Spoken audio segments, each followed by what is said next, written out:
नमस्कार, आप देख रहे हैं लोक समाचार न्यूज। आपके साथ मैं हूं अजय स्वामी। न्यूज बुलेटिन में चर्चा करेंगे बीकानेर संभाग की दिन भर की प्रमुख खबरों के बारे में।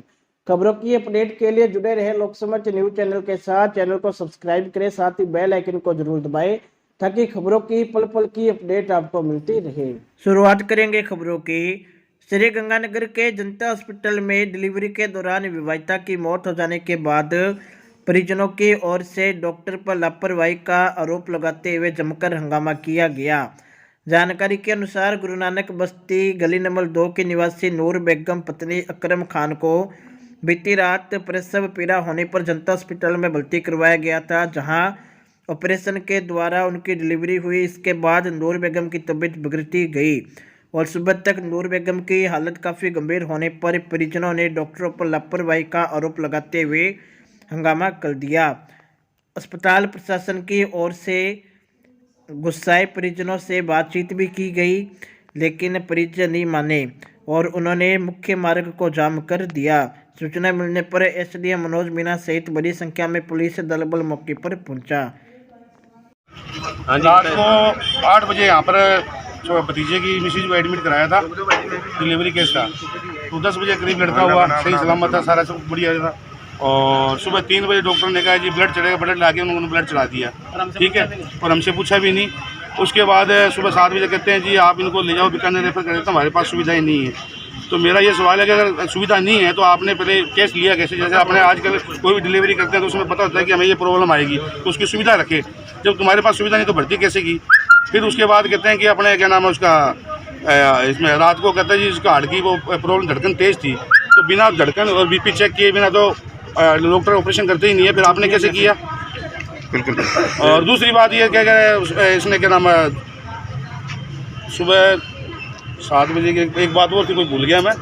तो इस तरह के सारे शक के घेरे में ये डॉक्टर ने मतलब तो अभी जो है अभी क्या आश्वासन मिला? क्यों आश्वासन ये मिला है कि जी अब क्या करना है बताओ, इसको बंद करे वही है। क्योंकि डॉक्टर एक बार ये गरीब आदमी मर जाता है सारी चीज़ में, क्योंकि सुनवाई नहीं होती। डॉक्टर का नाम अतुल और एक अतुल बंसल, डॉक्टर अतुल बंसल है।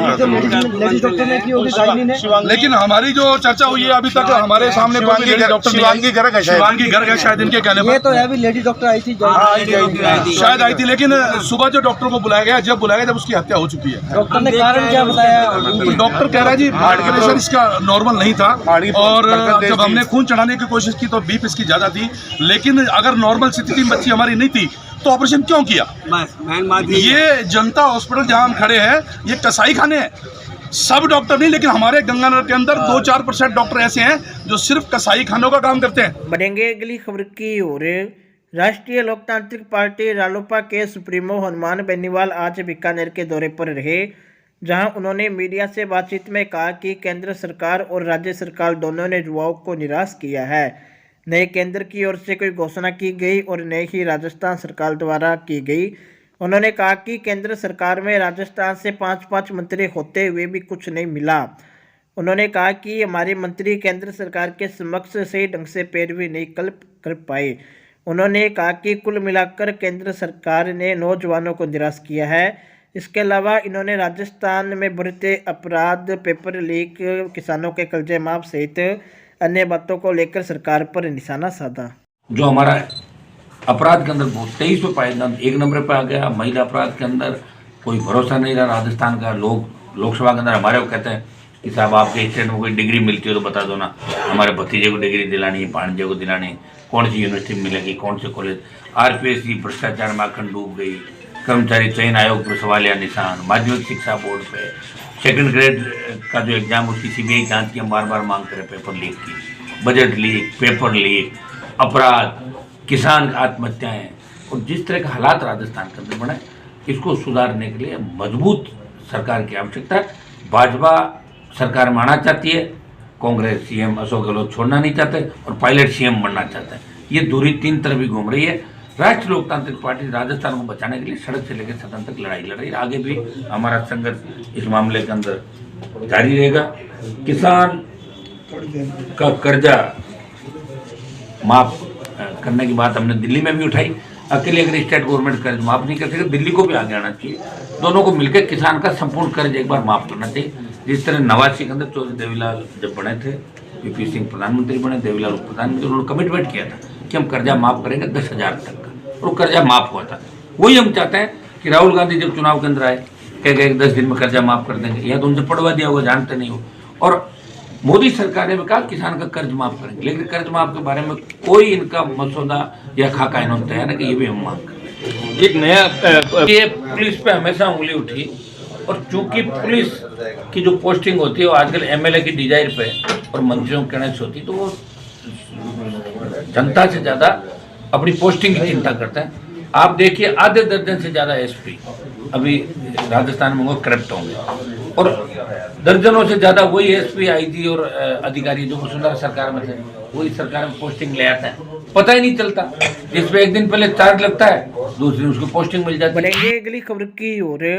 हिमालय परिवार राजस्थान के प्रदेशाध्यक्ष शिव स्वामी ने आज हिमालय परिवार की नई कार्यकारिणी का ऐलान किया है।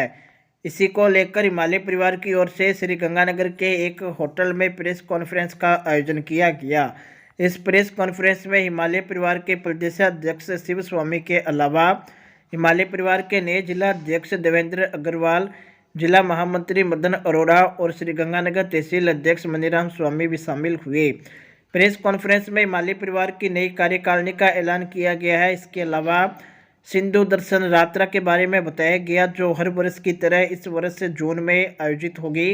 इसके अलावा 22 फरवरी को हिमालय परिवार के द्वारा पूरे राजस्थान में मनाए जाने वाले संकल्प स्मरण दिवस को लेकर भी जानकारी दी गई। हिमालय परिवार राजस्थान निकाय की ओर से आज ये पत्रकार वार्ता रखी है। इसमें 2-3 विषय है जिसमें हम चर्चा करेंगे। एक तो प्रदेश कार्यकारिणी की घोषणा आज इस आप लोगों के माध्यम से मैं कर रहा हूँ। उसमें हमने 3 तो संरक्षक बनाए। एक रेवासा धाम सीकर के अग्रपीठाधीश्वर है डॉक्टर राघवाचार्य वेदांती, वो संरक्षक मंडल में रहेंगे। एक जगदम्बा अंध विद्यालय श्री गंगानगर के स्वामी ब्रह्मदेव जी, जो इसके संस्थापक और संचालक हैं, वो इसमें रहेंगे संरक्षक मंडल में।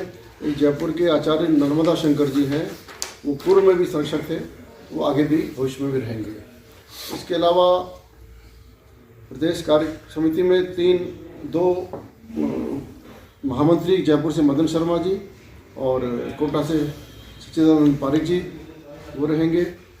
उपाध्यक्ष में बीकानेर से डॉक्टर सुषमा बिस्सा, जयपुर से राजेंद्र प्रसाद लाटा व उदयपुर से रमन कुमार सिंह सूद, ये 3 प्रदेश उपाध्यक्ष रहेंगे। इसी तरह प्रदेश मंत्री पद पर उदयपुर से अरविंद जाडोली, भीलवाड़ा के चावन सिंह जी, जोधपुर से राजेश्वर जोशी और कोटा से रमेश राठौड़, ये प्रदेश मंत्री रहेंगे। कोषाध्यक्ष पद पर गंगानगर के आशुतोष गुप्ता को लिया गया है, जो कि गंगानगर पेट्रोल डीलर एसोसिएशन के जिलाध्यक्ष भी हैं। वे हिमालय परिवार के प्रदेश कोषाध्यक्ष का काम संभालेंगे। प्रदेश कार्यकारिणी के सदस्य के रूप में मनीष कुमार लड्डा गंगानगर, सुरेश पटौदिया जयपुर, आशीष व्यास जोधपुर, श्रीमती कोमल तिवारी निम्बाहेड़ा, किशन शर्मा जयपुर, राधा रमन शर्मा जयपुर, उमेंद्र दाधीज जयपुर, डॉक्टर आयुषी शर्मा जयपुर, आंचल अवाना जयपुर, ज्ञानचंद गुर्जर किशनगढ़, गौरव शर्मा जयपुर, दिवाकर सैन एडवोकेट जयपुर, मनीष शर्मा जयपुर, दिनेश भंडारी जोधपुर, राज कुलदीप जयपुर तथा निहारिका शर्मा जयपुर को लिया गया। इसके अलावा सभी जिलों के अध्यक्ष व महामंत्री प्रदेश कार्य समिति के स्थायी सदस्य रहेंगे। गंगानगर में मनीष कुमार लड्डा, जो पूर्व में जिलाध्यक्ष का काम देख रहे थे, उन्हें प्रदेश कार्यकारिणी में ले लिया गया। उनके स्थान पर देवेंद्र अग्रवाल जी, जो मेरे साथ बैठे हैं, ये नए जिलाध्यक्ष रहेंगे। और मदन अरोड़ा जी जिला महामंत्री का काम देखेंगे। मनीराम स्वामी जी गंगानगर तहसील के अध्यक्ष रहेंगे। इस तरह बीकानेर में डॉक्टर सुषमा बिस्सा को प्रदेश उपाध्यक्ष बनाने से जो पद रिक्त हुआ था जिलाध्यक्ष का, वहाँ नरेश अग्रवाल को बीकानेर में शुरू कर देगी। और हिमालय परिवार जो हर साल सिंधु दर्शन यात्रा का आयोजन करता है, उसको लेकर भी तैयारियां शुरू कर दी गई है। अभी पिछले महीने 16 जनवरी को कुरुक्षेत्र में राष्ट्रीय कार्यकारिणी की बैठक हुई थी। उसमें माननीय इंद्रेश कुमार जी, जो संघ के वरिष्ठ प्रचारक हैं और राष्ट्रीय कार्यकारिणी के सदस्य हैं, वे मौजूद थे। उनके अलावा हिमालय परिवार के राष्ट्रीय अध्यक्ष गजेंद्र सिंह चौहान व अन्य पदाधिकारी मौजूद थे। उसमें सारी समीक्षा की गई कि सिंधु दर्शन यात्रा में किस किस तरह से हमें व्यवस्था करनी है, कितने लोगों को लेके जाना है।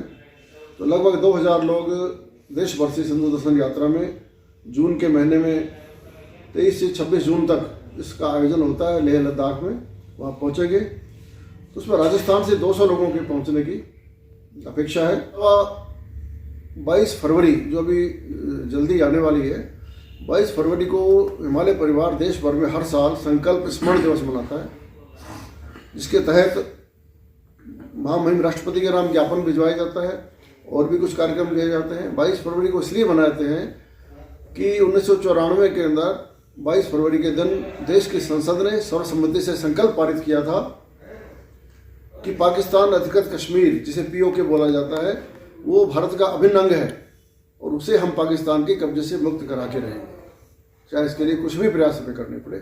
उस संकल्प को याद करवाने के लिए हिमालय परिवार हर साल 22 फरवरी को संकल्प स्मरण दिवस मनाता है। बढ़ेंगे अगली खबर की ओर। आईपीएस तेजस्विनी गौतम ने आज बीकानेर पुलिस जिला अधीक्षक का पदभार ग्रहण किया है। इस दौरान उन्होंने मीडिया से बातचीत में कहा कि राजस्थान पुलिस का ध्येय अपराधियों में डर और आमजन में विश्वास को चरितार्थ करने के लिए पूरा प्रयास किया जाएगा। उन्होंने बताया कि राजस्थान पुलिस की 2023 की जो प्राथमिकताएं हैं उन पर काम करने का जोर रहेगा।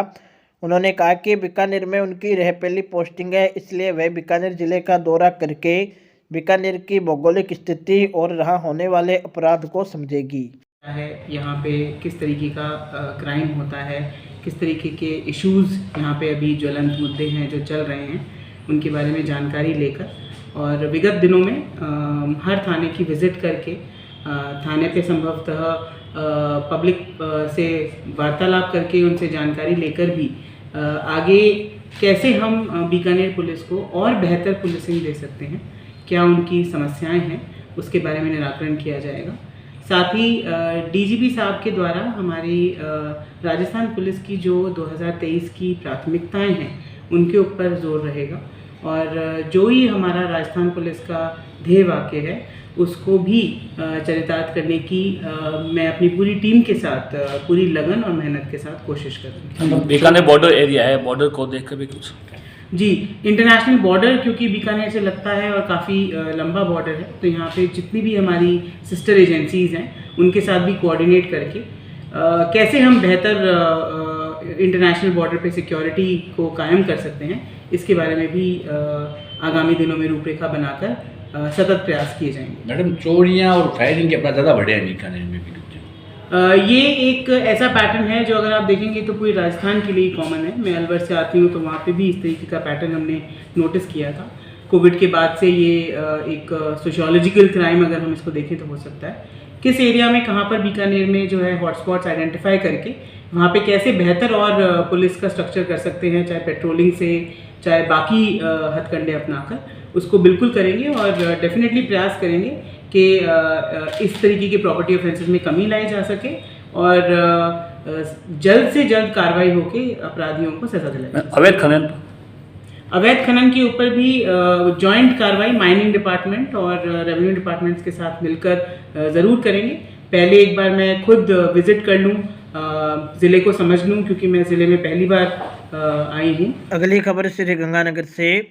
श्री गंगानगर में आज चंडीगढ़ यूनिवर्सिटी की ओर से 60 करोड़ की राष्ट्रीय प्रवेश सह छात्रवृत्ति परीक्षा CUCET 2023 का आगाज किया गया है।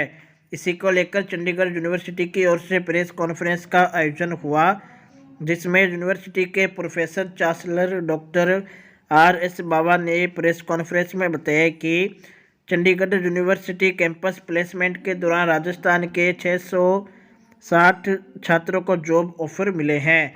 उन्होंने कहा कि पिछले कुछ वर्षों में चंडीगढ़ यूनिवर्सिटी ने शिक्षा के हर एक पहलू पर ध्यान दिया है, जिससे यूनिवर्सिटी ने न केवल देश बल्कि अंतर्राष्ट्रीय स्तर पर उच्च शिक्षा के प्रतिष्ठित संस्थानों में अपना स्थान अर्जित किया है।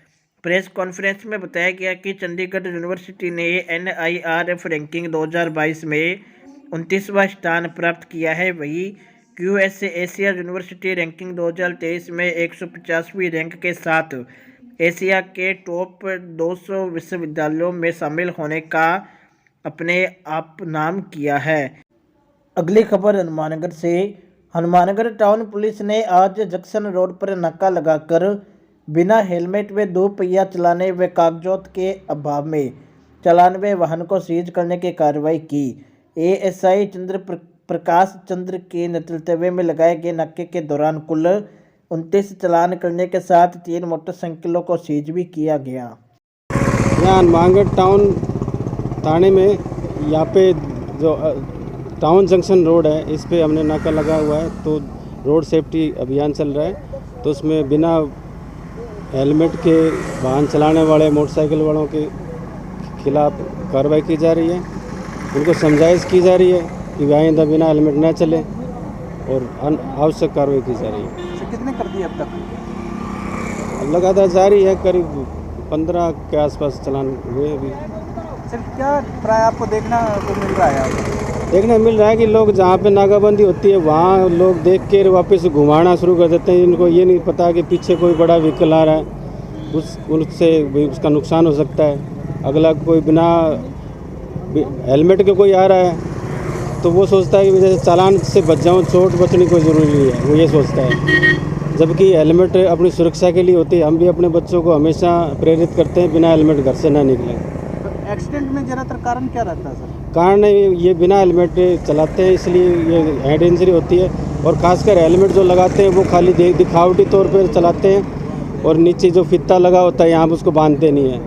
और टक्कर लगने के बाद में सबसे पहले हेलमेट गिरता है, फिर सिर लगता है।